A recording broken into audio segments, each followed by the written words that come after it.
let's record some MIDI sequences into clips in session view. So I'm going to be using this MIDI controller to record some stuff, but I'll also show you how to use your computer's keyboard and also how to click things in if that's what you'd prefer. So just to start off, I'm checking to make sure I've got MIDI coming into Ableton. I do. I'm seeing this light flash on the upper right-hand side. So let's get going. I've selected this first MIDI track, and I'm going to start with some drums. So heading over to Live's browser here, I'm going to select drums on the left-hand side. So when I click on any of these titles, I'm going to get a preview. And what you're hearing is not a loop. It's actually just a preview of the different sounds that are available to you inside of this kit. Let's click on a few and see what happens.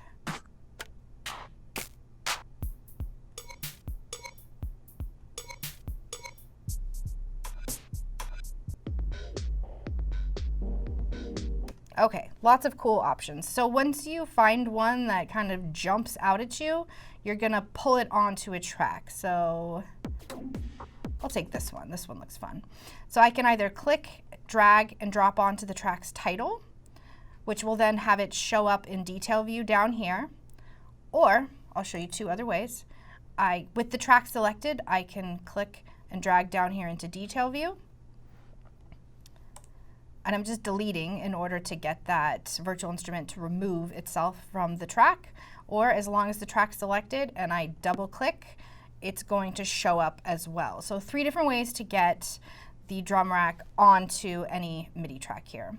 So it should automatically arm itself, but if not, you're just going to record enable it, and then I'm gonna play notes on my MIDI controller. And you should hear these samples playing back. So that is indeed happening to me. And if you have a small MIDI controller like I do, this is only 25 keys, you may have to transpose up or down in order to access some of these samples here. So most likely it's gonna be down. So I have a transpose button here on the left-hand side of my controller. And I can move around until I find the kick drum there. So that's a really simple thing that a lot of people run into. If you're not hitting the kick drum, transpose down. If you're doing this using your computer's keyboard, you can see I'm playing notes, but there's no sound, but we're also seeing lights flash on the device, which is saying, yes, I'm receiving MIDI, I'm just not playing the notes.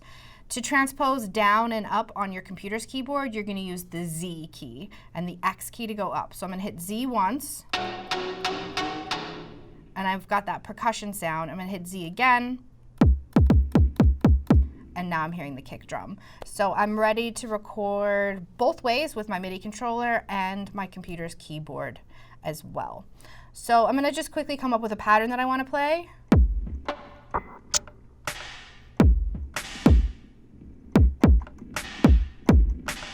Turn my metronome on, make sure I'm playing in time. It's very important.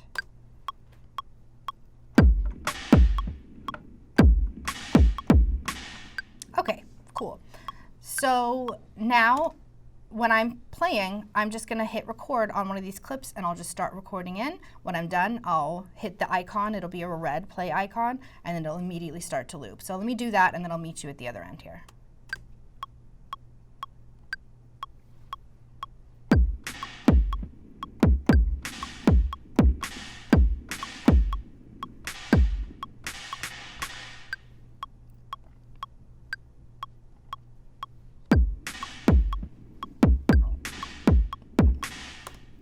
So we immediately start to loop. There's a measure at the beginning and the end, which is empty.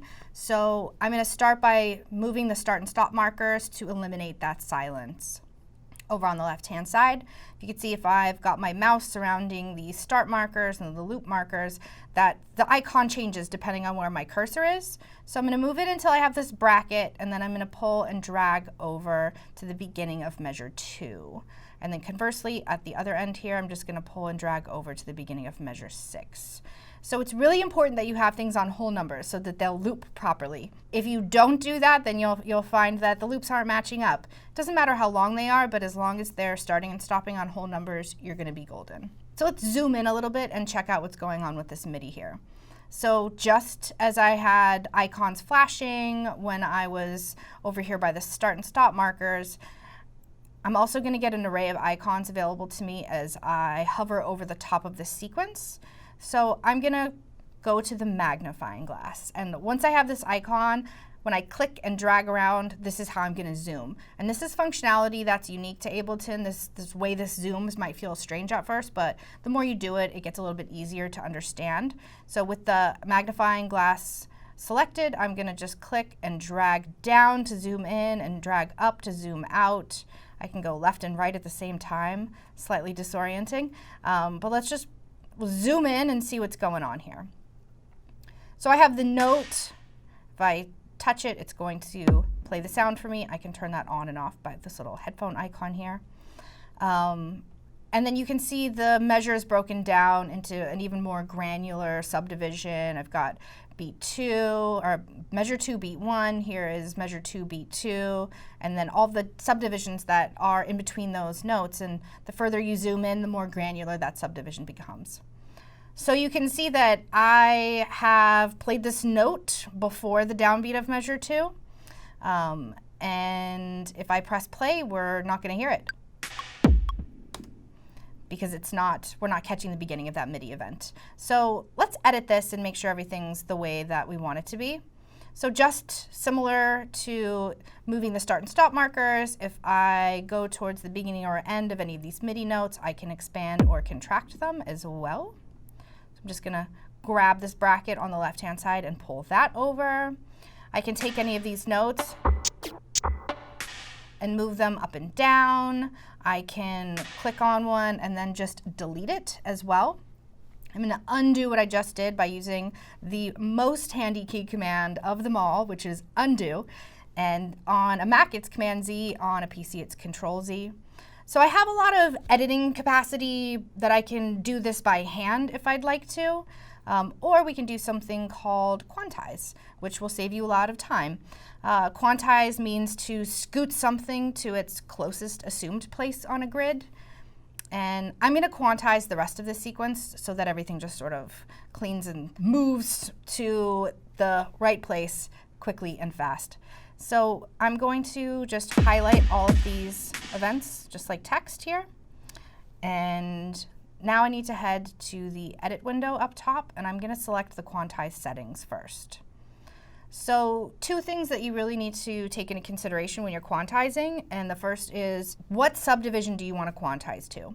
If you're familiar with theoretical terms with music, you should just pick the one that is the smallest subdivision represented in your MIDI sequence.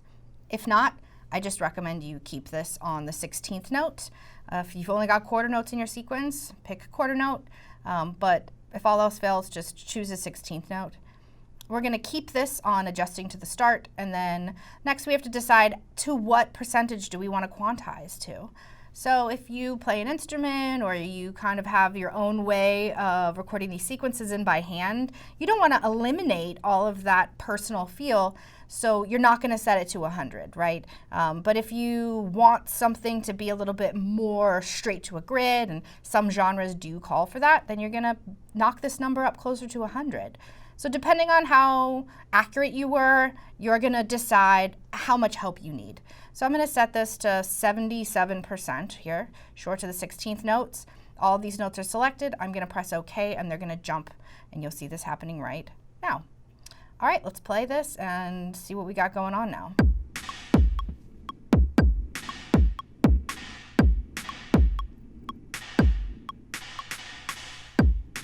Sounds great. Okay, so let's continue on here.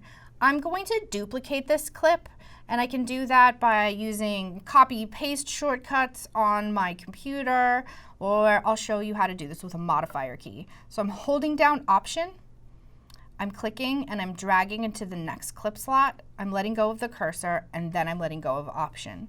And I have 2 copies of this clip now. So I'm going to be working in the second one. It's really important to have it selected. And I'm going to overdub some MIDI, and this time I'll use my computer's keyboard to do that.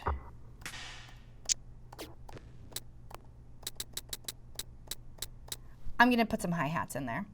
So there's already a play icon in here, so what I need to do is use a function called session record. I don't have a record icon, there's already a sequence, so the only option Ableton is giving me is to press play. So I have to use this special session record button. It's up here on the top in the middle. It looks like a record icon, but it's hollow in the middle. So I'm going to launch this, and then I'll press record here. You can see it's turned red, right? So I can punch in and out at any time using this session record button, and that's for MIDI sequences that have existing MIDI inside of it. And this is not on the global quantization. It's just gonna, whenever I'm ready, it's gonna happen. So here I go. I'm gonna press record, hit session record.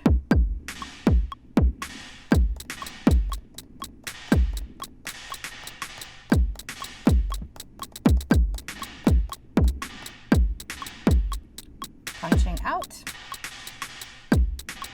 Okay, fun. So I'm not going to quantize that because I did a ton of different subdivisions, and I want to maintain, you know, my groove and my swing when I did that. Perhaps I want to adjust some of the velocities or the loudness of any of these events.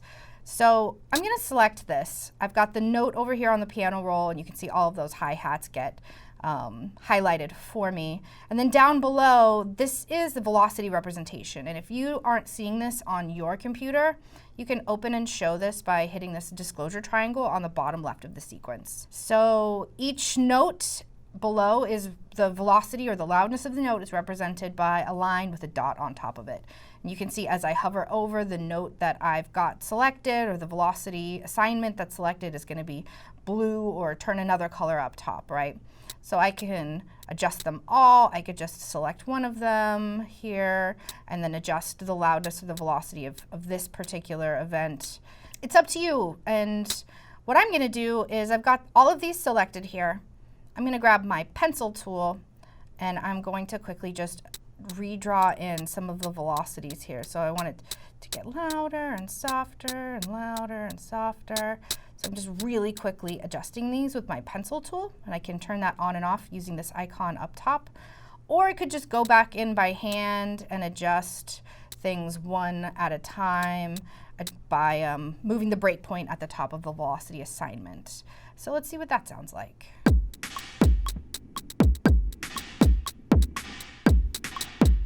Okay, great. So I've got a lot of nice variation happening as well. So for the third and final representation of how to get MIDI in, I'm going to use the pencil tool and just click some MIDI in. So I'm going to repeat the same function of copying and pasting. I'm holding down Option, I'm going to click, drag, and then here is the third version of this clip.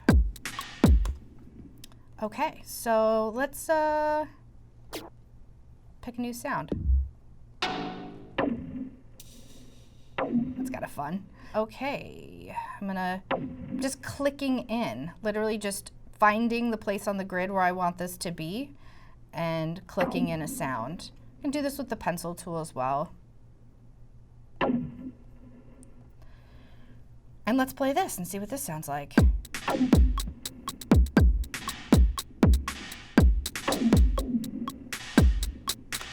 Cool. I'm going to move this one over a bit so that it all gets to play. So now I've got 3 different versions of this pattern. I've got pattern 1, which is just the kick and sort of snare sound. And here's the hi-hats included in.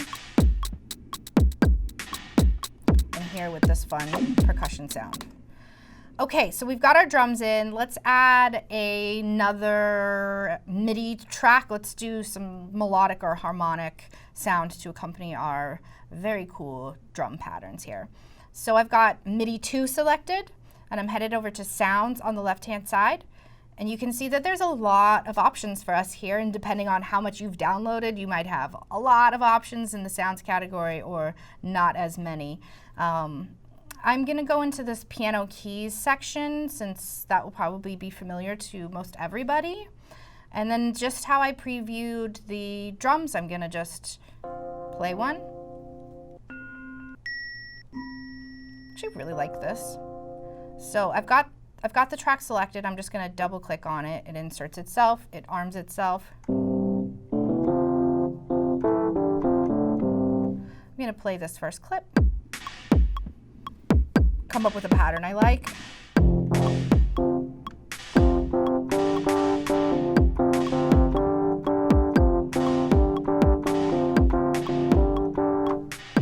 And I'll just record, and here I go.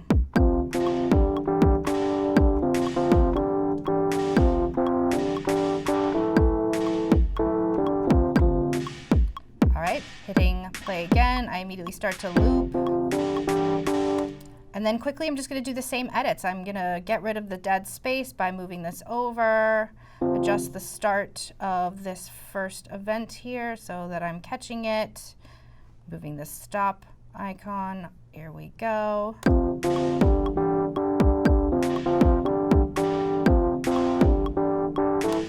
Fantastic. So I'll do another one and I'll use my computer's keyboard so you can see this.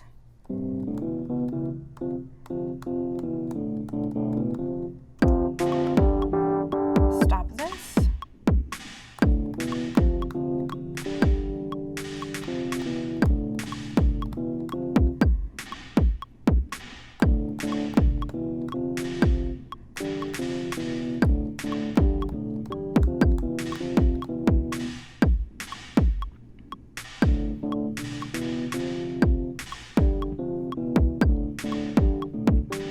Dead space at the end there. So these are all softer. So what I'm going to do is select all of the MIDI, scroll around, find it, and I'm going to turn them up so that they're matching in volume to the other ones here.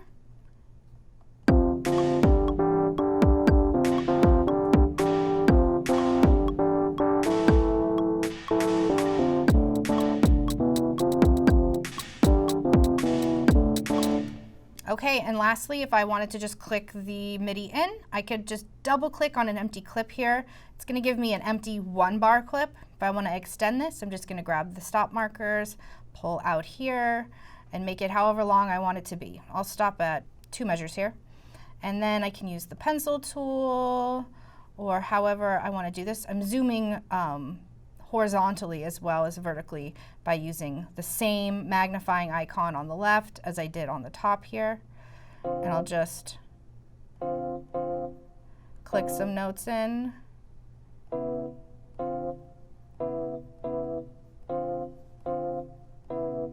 Okay, here we go.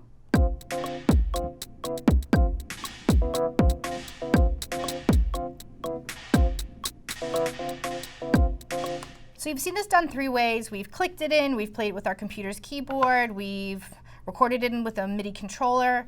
Each of us has access to different technology, or we just want to wrap our brains around something a different way. So none of these are better or worse than the other. It's all just about getting your ideas down. And that's how we've got MIDI into Ableton and are just continuing to develop our ideas.